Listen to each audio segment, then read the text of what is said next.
আজকের মালটা মনে হয় করা রে। এমনি কি করবো, রাস্তা দেখি 4টা হয়ে গেল রে। তা দিয়ে বাড়ি যাবো কিছু বুঝে উঠতে পারছি না, কোনটা রাস্তা দিয়ে বাড়ি যাবো।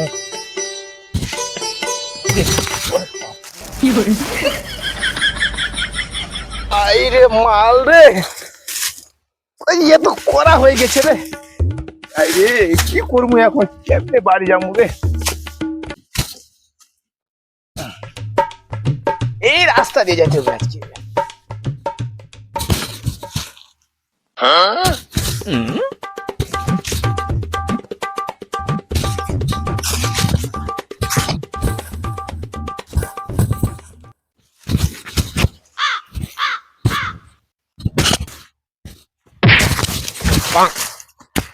এই রাস্তাঘাটে মহিলা মানুষের সাথে চলাটাই মুশকিল রে। দেখ দেখি ভাই, ছেলেটা মাল খায় তো কি অবস্থা করছে।